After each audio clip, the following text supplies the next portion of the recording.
Okay, well here we are on a very, very hot day in Germany. Surprisingly hot for this time of the year.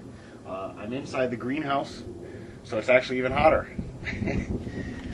Today I'm going to show you, this is part 5 of the video. Today I'm going to kind of show you the little setup. We've moved on to the next phase, setting up the greenhouse. Come. Alright, this is, we built this yesterday, me and my buddy.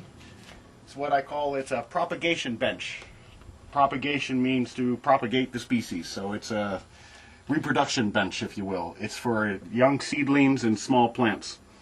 And so what we have growing here is some beans. We have a red chili pepper right there. We got a couple zucchini plants, squash, 2 cucumber plants that died, so we're going to have to replant those. I think it was just a little bit too cold for them a couple nights, so they didn't make it. Got a watermelon and a pumpkin.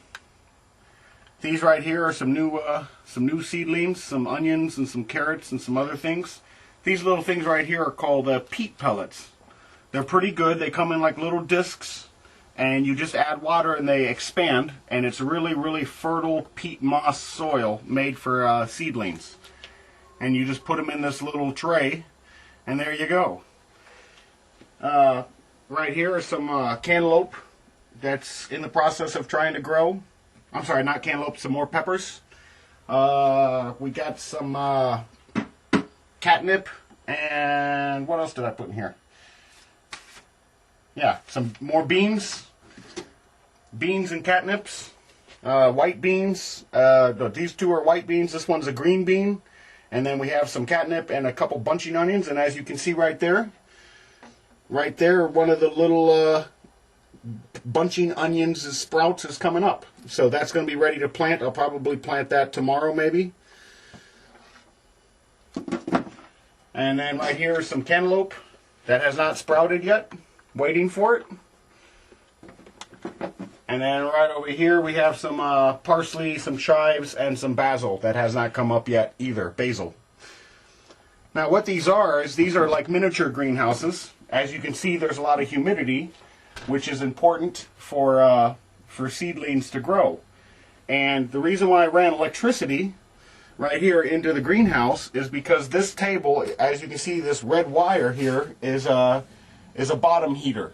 And at night, I plug it in and I set the temperature, and during the nighttime it keeps the soil at a steady temperature. And I can program that any way I want. So that's how you do young seedlings.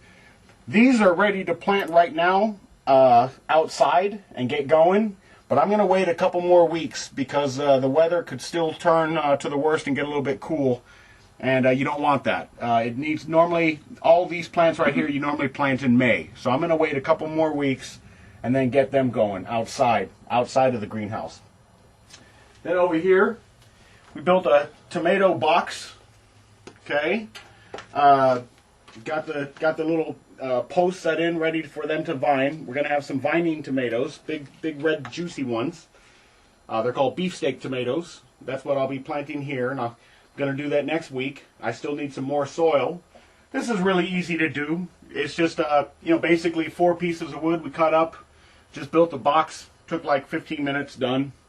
Put it in your greenhouse. And the reason why you do that is tomatoes require a lot of fertilizer and kind of a different care than soil than everything else, so you want to separate them, and it's easier to control that when it's in a container or a box. Plus, they root really, really deep, so you need to have a good amount of soil.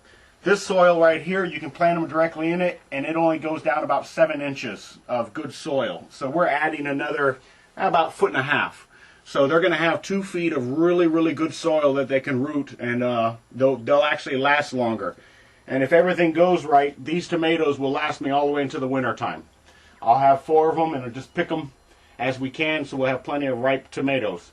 I think we're going to have 3, if I'm thinking correctly, probably 3 beefsteak tomatoes, the big juicy red ones, for like hamburgers and salads and stuff, and then maybe 1 Roma tomato, which is good to make like paste and sauces and things like that. More like stewed tomatoes, just a different taste.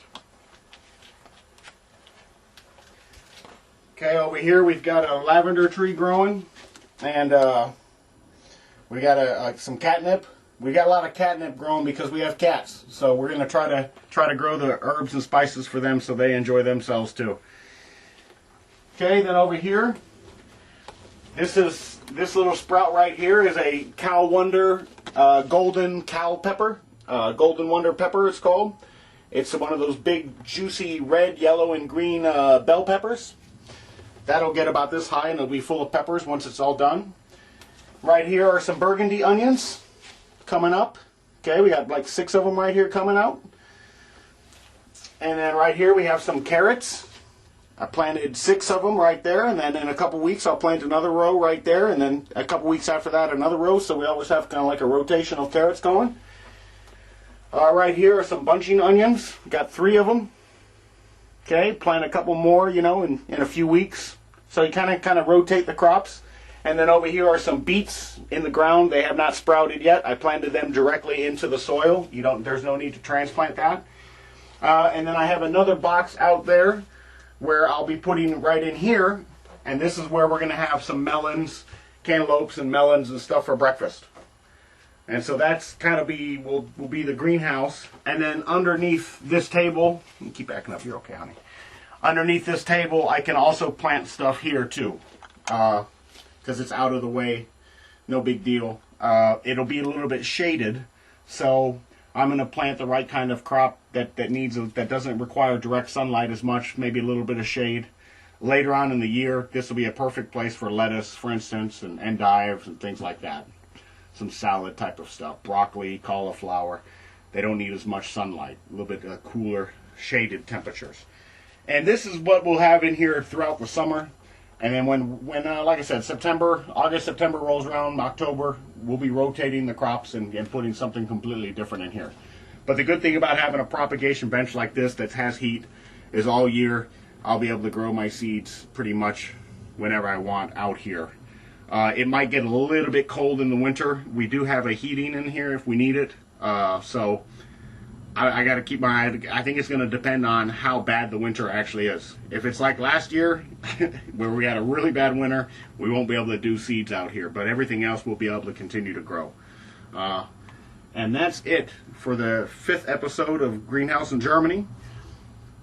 As I get more growing, I'll kind of show you the progress. Oh, you can see our potatoes. Come out here for a second. Go this way. Like I said before, this will be where the cucumbers go. This will be where the zucchini grows. Pumpkin, watermelon, beans. And these are some potatoes right here coming out, as you can see.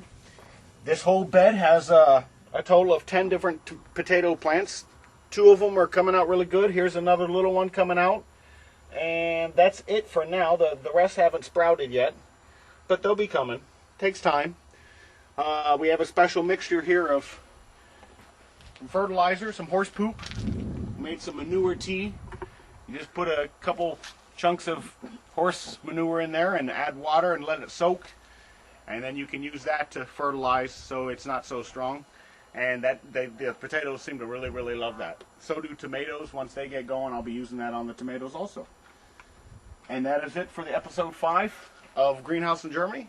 We'll be getting back with you probably in a couple weeks and show you how it's going.